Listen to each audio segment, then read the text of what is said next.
Welcome back to the channel. I'm glad you're here. I'm Jimmy. We're making it work, if you can't tell by all the signs and the logos. We got a tool haul video for you guys today. A variety of tools I need for the shop and for my project truck videos that I do on Sundays. So I'll use them in my daily videos and on the truck. Basically every video you'll ever get to see. Every video you could possibly want in your life. We're going to go ahead and do some unboxing. All these tools will get put to use in my day in the shop videos and my project truck videos. Let's take a look and stop talking about it. What do you say? Alright guys, one of the first tools I got. It's been really hard resisting the urge to use it. We're going to use it today because I'm here filming my project truck videos for Sunday. An Estwing shock reduction grip chipping hammer. This is for basically if you're going to do welding like I'm going to do. For the welds get a little slag on them, you chip off the slag. It's really good if you do a lot of arc welding. Probably don't need it so much for MIG because MIG tends to weld a little clean, but you still could chip away any loose slag and stuff you want to see. Makes it easier to wire brush and clean up afterwards.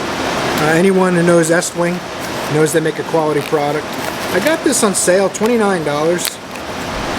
Someone on Amazon, I don't know if they were clearing it out or what their deal was, but they had it down from $45 to $29, so I picked it up. Made in the USA.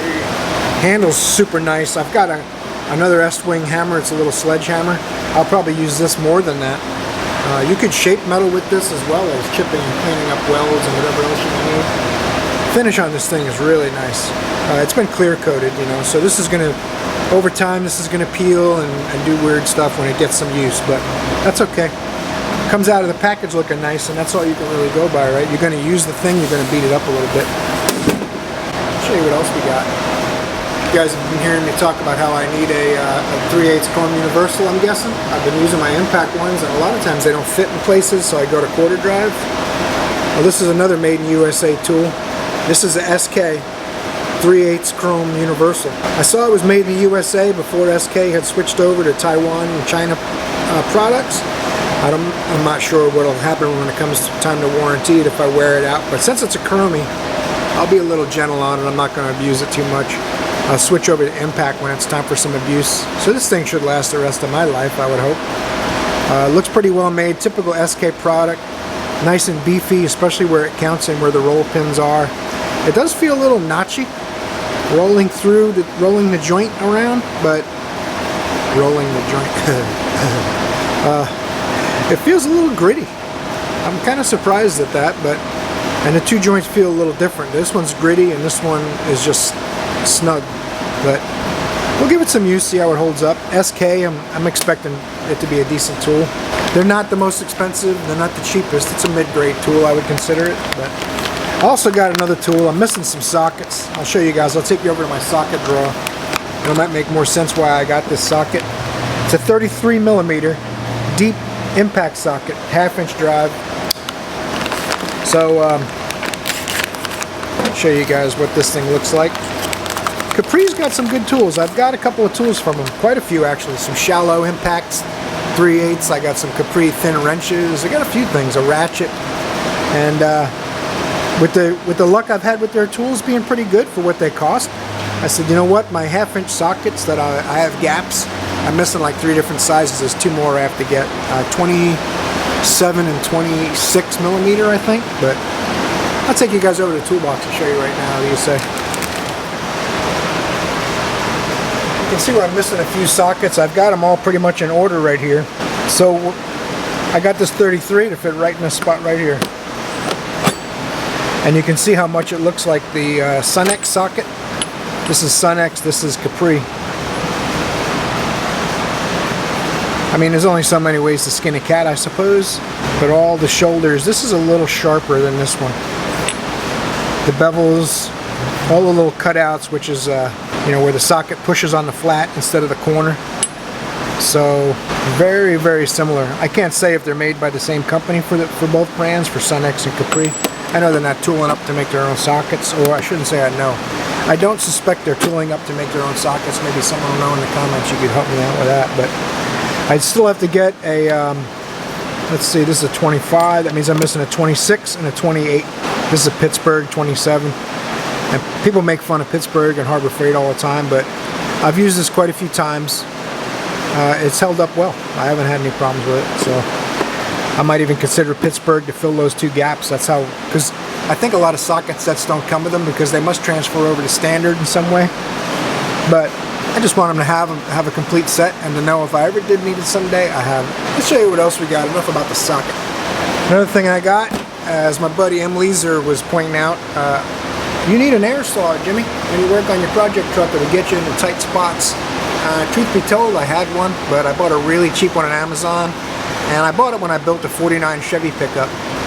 That truck, I wanted to put door latches in it that were better than the original ones, because the original ones would pop open on occasion when you hit a bump around a turn. So anyway, I bought an air tool really cheap on Amazon, thinking I'd only need it for that and never need it again. I ended up using it so much I wore it out. It was a $25 air tool.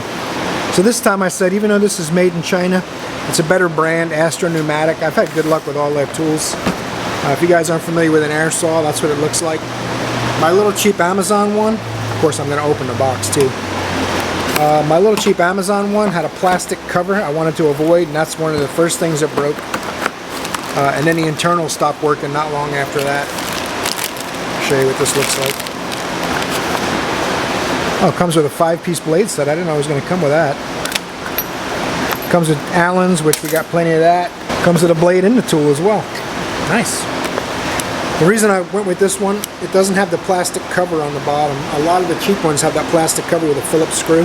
Maybe better brands have that too. I don't know. You guys tell me. But this one has no plastic to break. You stick the Allen through the slot, and you can change your blades that way. This Allen adjusts the girdle, I guess you'd call this, that supports it if you wanted to go further away so that you don't have the blade go in too far. You probably only get about a 1/2 inch of adjustment, I believe, on these. It's nice that it comes with a pack of blades. You buy these blades from like Milwaukee or Ingersoll Rand, it's like 25 bucks for a pack of 5. It's kind of ridiculous how expensive they are. But I also got a something else I'll show you. It goes with this. I almost bought the Flexzilla set. I have it on Amazon for 77 bucks with the Flexzilla whip hose, the Flexzilla tool, but and a couple of reviews said the threads weren't deep enough and it stripped out right away. So I decided to stick with Astro Pneumatic since I've had good luck. But I did like the Flexzilla whip hose. This is something that you hook to your air tool and it lets it pivot. So when this thing threads in here, let's go ahead and do it. This thing's going to thread in here. Some people put Teflon tape on these, but honestly, it doesn't matter if you have a tiny air leak.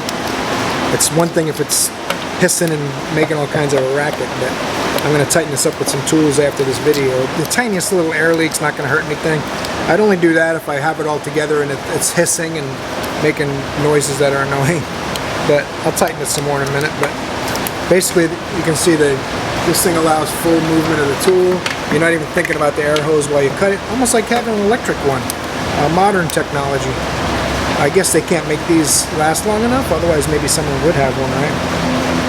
I'll show you what this works like in the day in my project truck videos. I'll be putting this to use if you want to see how it works.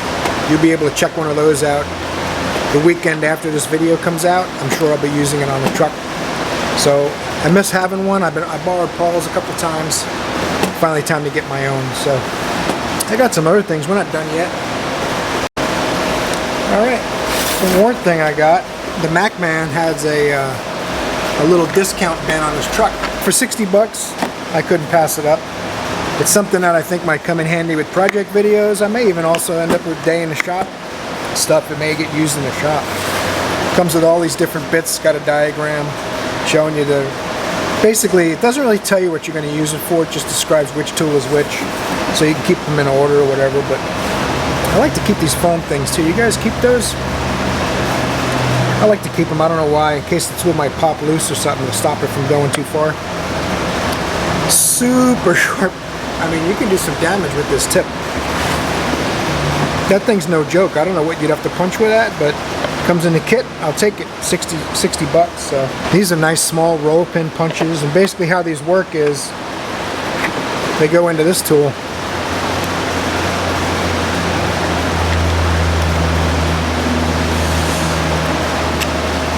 This has a little slot in it. It's cut out for this bit, and this little ball check deal stops the stops the tool from falling out when you don't want it to come out. And now when you hammer on that, I wouldn't use this probably for anything really heavy duty, of course. Here's the part number, PCS 12M-1 Mac Tools. I'm sure someone else makes it and they rebrand it, but that's fine. I wouldn't use this for anything really heavy duty, although this is full tang and goes all the way through the handle. So it should be okay, but these are pretty delicate anyway, most of them. There's a couple of them that are a little beefier. You can see some of these chisels are pretty beefy. But I'm going to try to keep this just for fine work and things that just need a little bit of persuasion and just a little touch up. Maybe aluminum, that kind of thing. I thought this chisel was very, very cool. I might be able to really use that with forming metal. So we'll see what happens with using it on the project truck. It's one of those things that I wouldn't recommend someone goes out and buys a kit like this. If you're just starting out in the business, just get yourself an inexpensive set of Astro punches and chisels. I think I bought my set. I'll show you what that looks like. Even on sale, this was $60-something, $62 I think he's charged me. But this set here, just to give you an idea, this is for when you've been doing this a while, you've been a mechanic a while, and you want some more options. You're feeling a little financially flush. You got spending cash. This set here. These are actually very nice chisels. I've been using them, you can see. They're getting used, and they're holding up really well. I think I paid $29 for this whole set of chisels with the pouch. It's got a gauge for when you resharpen the chisels to show you, make sure you have the right angle, about 45 degrees or so. I think it's a little less. It might even be 35. 60 degrees. But when you resharpen a chisel, that'll give you a good idea you're in the ballpark. That angle is set right here, and that's going to give you the best cutting versus lifespan. That's how they determine what angle is best. You go a little sharper, it's going to cut better, but it's going to get destroyed quicker. And if you go shallower, it's not going to cut as well, but it'll last longer. So that's the best compromise. That's why they give you that tool. But 29 bucks. So I could buy 2 sets of these for what this Mac set costs, and I guarantee you these are more heavy duty than that. I don't know what I would guarantee you. Maybe a cold beer if I was wrong. But I think that it's a pretty safe bet that a solid one-piece chisel is more durable than one that you're attaching. I'm also concerned with over time, will these come back out? Is everything going to get mushroomed and smashed to bits so it won't be able to come back apart? But we'll see. Time will tell. Wrap it up. But there you go, guys. We've got a nice variety of tools, not only function, but brands. Some USA made, some not USA made. But they're all going to serve a purpose. I got them all at a pretty good deal. 66 bucks for the air saw, 29 bucks for the chipping hammer, $21 for the half-inch drive impact socket, $20 and change for the SK Universal, and $62 for the Mac Tools chisel set. The Flexzilla hose, I just bought a Tractor Supply, 21 bucks. Might have been a little cheaper on Amazon, but I was in there buying welding gas, so I picked it up. I saw they had it, I had to have it. So I hope you guys enjoyed this little tool haul video. I hope the fan wasn't too much of a disturbance in the background. It's a little warm today, it's like 83 degrees. So I appreciate you guys watching. I hope you'll torque the like button and maybe subscribe. Click the notifications. That way I get to see you in the next video, I hope, because you're awesome.